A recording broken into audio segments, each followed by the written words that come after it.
Here's where I am. I spent the morning organizing and taking pictures of knives that I have for sale. And what I'm doing is I'm offering them here first.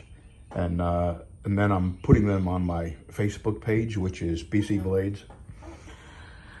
So this is spoken for. That's spoken for. That's spoken for. These three are not. I need to make a sheath for these two. I need to make a sheath for this. I need to put a handle on this. But I'm not doing any of that today.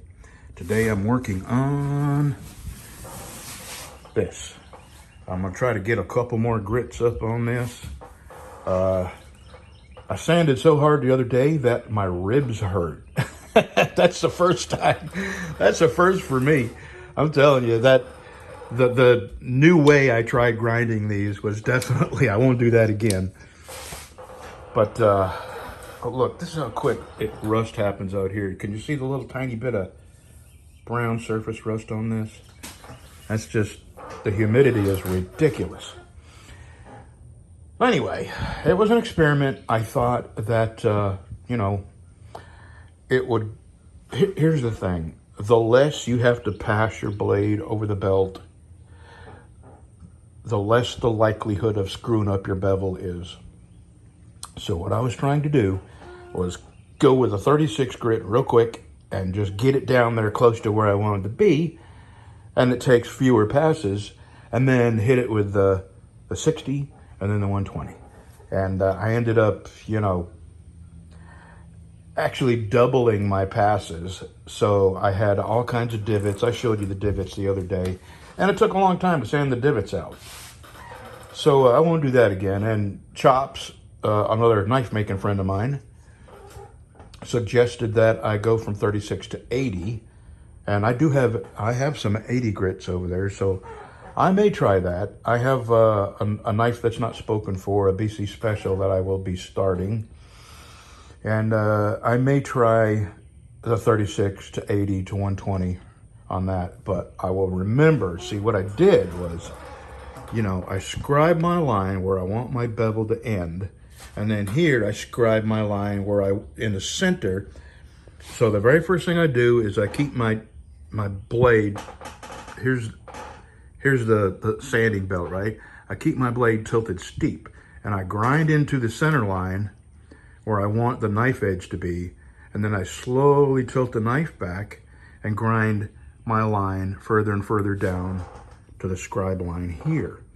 And what I did, which was also a mistake, a learning lesson, was I brought the 36 grit too close to my line, which left me very little room before hitting my line to clean up the 36 grit lines with the 60 and the 120. I'm sure you get that. I've explained it enough. So, you know, learning experience. If I do the 36 again, I'll stay about a 1/4 inch away from my line. I'll grind it into my edge and then bring it down to about a 1/4 inch of where I want to stop. You know, like here would be the grind line and here would be where I'd stop. And then with the 60 or the 80, I'll bring it further down, and then the 120, I'll bring it down to the final line.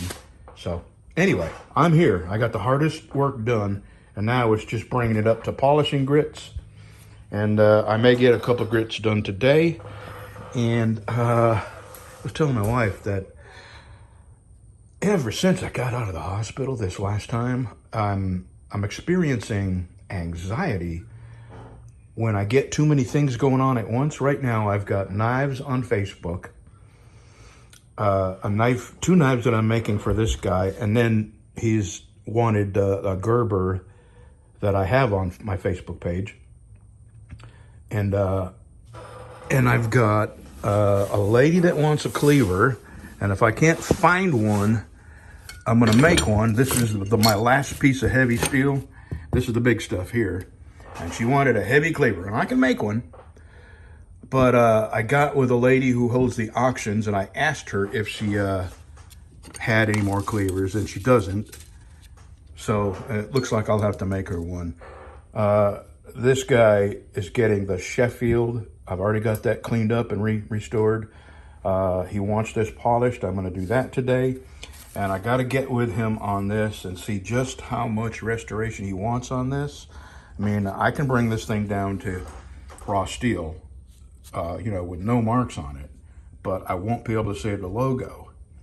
I do have some Scotch-Brite wheels and an air die grinder that I may try on this before I do anything. I can keep it away from the logo, and that would be the only ugly area, And I still got a couple things I want to try before I ask him just how far he wants me to go. And I think he wanted to use it, so I'm not sure how concerned he is about the Craftsman logo. But I'll get to that, just not today. I'm gonna polish this up today. I'm gonna work on this machete behind me. I'm not gonna do anything with this today. This has a crack in it. I gotta get some super glue, fill that crack with super glue, and then I'll clamp it together. I mean, I've already pressed it together. It'll go back together nice. But I'm gonna polish these parts. I'm probably gonna make some new leather washers. I mean, it'll look new. And then I gotta make a sheath for it.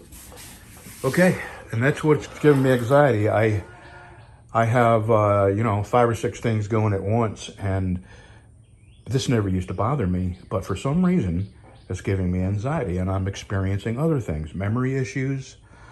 My wife, when we ride our motorcycles, I let her take the front door because I forget where we're going and miss my turns. And I mean, it's not Alzheimer's. It's a result of the anesthesia. I've been under 3 times for lengthy periods, and it does take a toll on how your brain works. And it's called anesthesia brain. It's an actual thing. And, the older you get, the longer the effects last. Could be 6 months, could be a couple of years. And I'm definitely experiencing that. And I told my wife, this is another thing that I'm experiencing.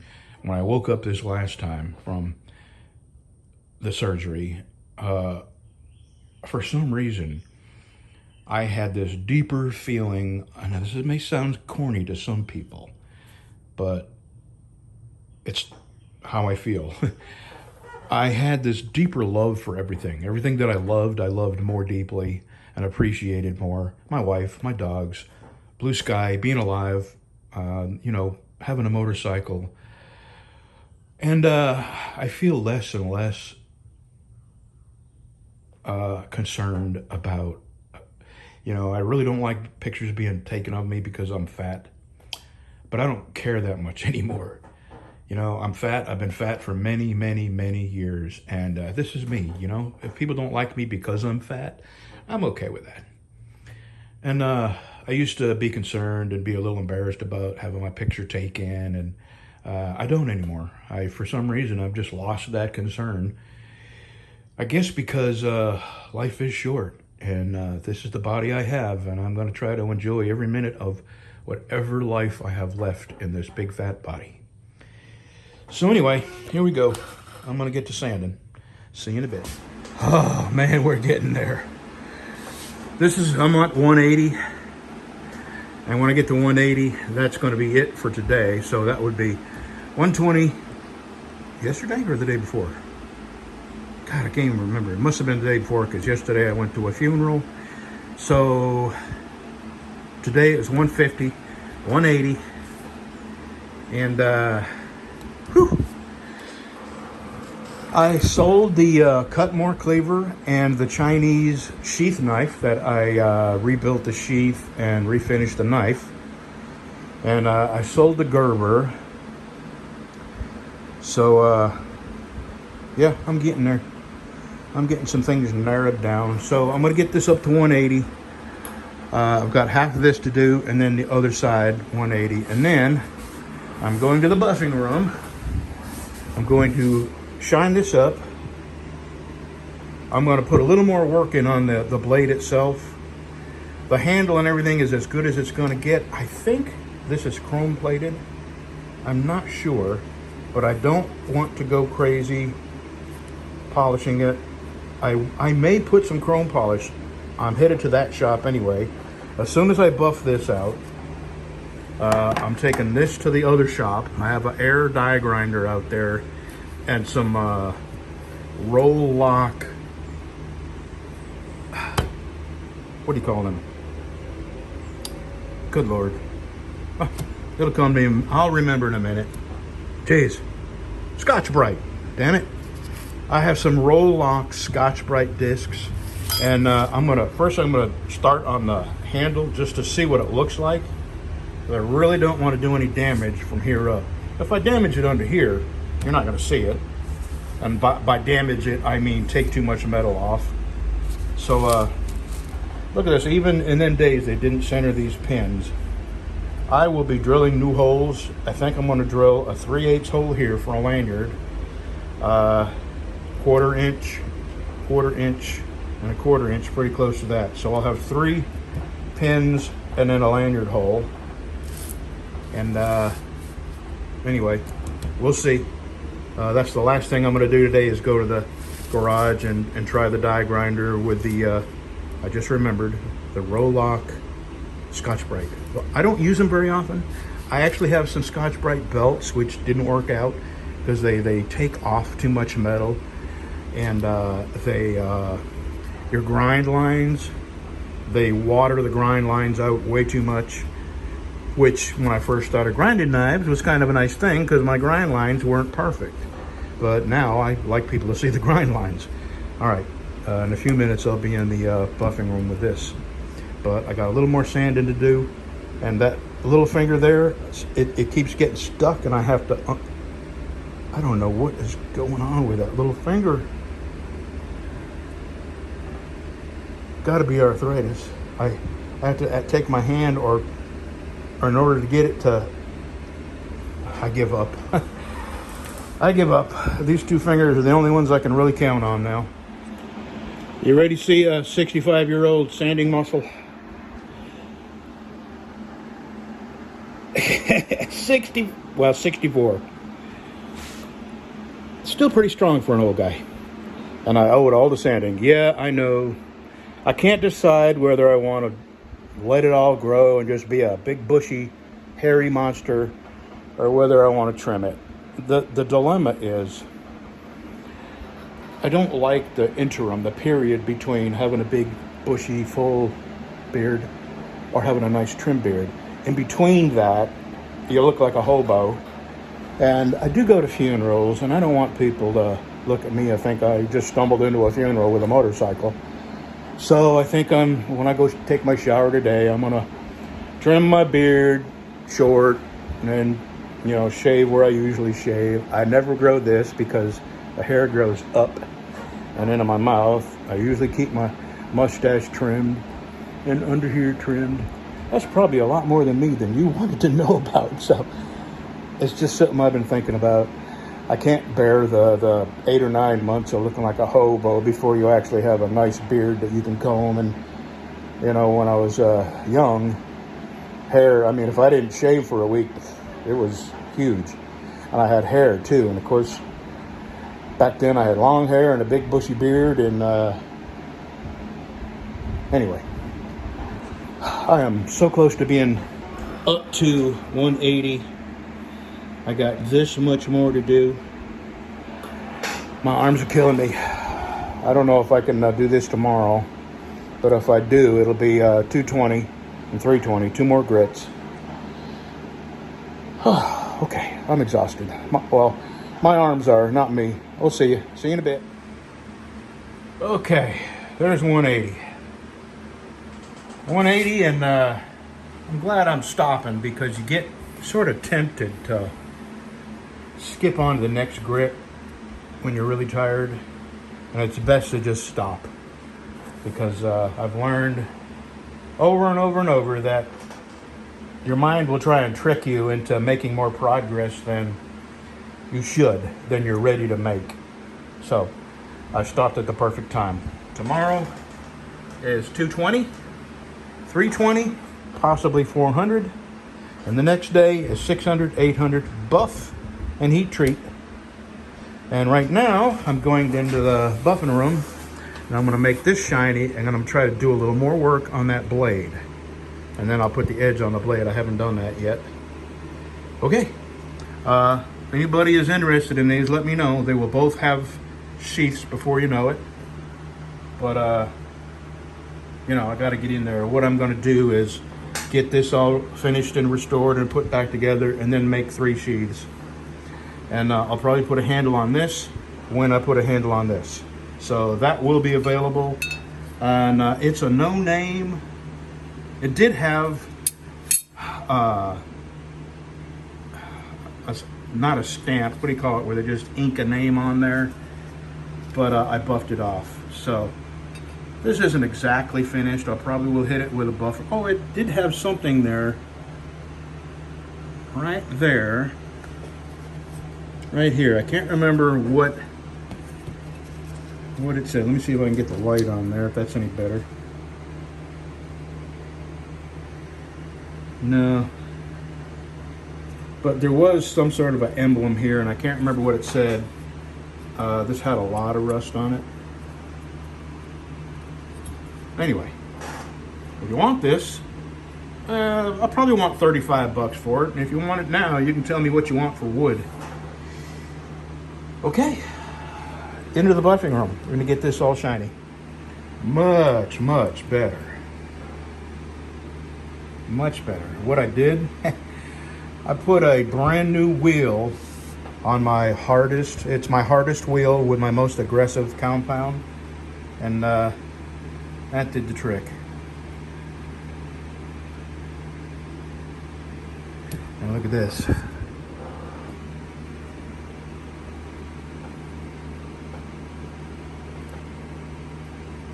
All right, this is done. Let me see if I can get this in there with one hand. You know, this is I feel very conflicted with this. I have family that observe the Jewish faith, and this came from an era where I didn't want to talk about it. It was hard to make myself handle this.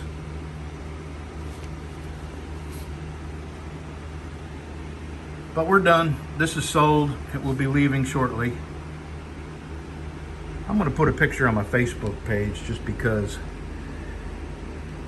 I can't believe what a difference. What a difference.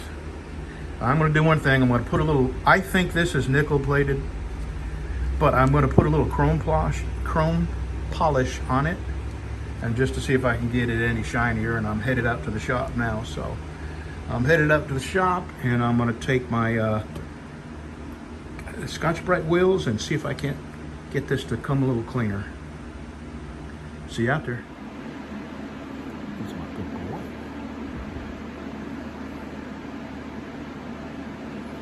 This is part of, oh my, I got dirty again. Wow. This is an important part of knife making right here. Sure do love that boy. Yes, I do.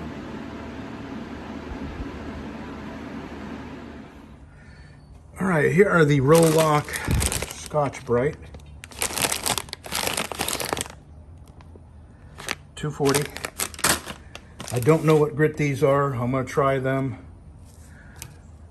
on the Tang, and we'll see what happens. I gotta go crank up my AC. I gotta go crank up my compressor, let it air up. It's a small compressor, so I won't be able to do much at a time. I'll, you know, probably 45 seconds and then let the compressor catch up. So I'll show you what it looks like here in a minute. That's what we look like right now. And I have the logo side down just so I don't, if this doesn't work, I'll know it immediately. Well, I'll tell you. I don't know, I'm gonna do this where you can see. There we go. It is making a difference. It's gonna use a lot of these little, these are not Scotch-Brite, these are sanding discs, but I got a bunch of them. And look at the difference. This is, now it's 240 grit. I do have some lower grit, but if I can do all this with 240 grit, I should be able to sand this, hand sand it, go, you know, come back to like 180, and then really put a nice shine on this. So I think this is really going to take some time, and I'm having to stop and let my air compressor catch up to me. It doesn't take long to get it to kick in. But I think I can do a really good job of cleaning this up. Okay, I got one more thing to do. I'm not even going to show you, but it's 3:30, and I'm going to leave everything right here. I'm going to shut my compressor off, but that's it for today. I'm going to go close my other shop up and go to the house. We'll see you Tuesday. Okay, I've decided to, what I've got done here, I'm going to bring it in there and put it on the buffer and see if this is going to work. If this will shine up with what I've done, then I'm going to continue. And it'll be an all-day job, but it'll be worth it. So let's go put this on the buffer, and let me show you what this looks like in the sun, and I'll turn around and put my shaft. There we go. That's probably even better. So let's go see what we can make it look like. I thought this was going to be a lost cause, but I think I can make it look pretty much like that. It's going to have pock marks, and I can't sand all the way down through all the pock marks. It's just, but I think I can make it all look mostly like this here. I didn't do the whole thing. I did a real good job from here, from the end up about 3 inches. So I think I can get it to all pretty much look like that. All right, and I'll tell you what else I'm gonna do. I'm gonna start with a palm sander. That way I'm not wasting my little sanding discs. We'll see. I got a lot to experiment with. I wish I had a bigger compressor, but I don't have 220 out there, so I'm kind of stuck with a little 110 compressor. All right, that's it. I'm going home. See you tomorrow.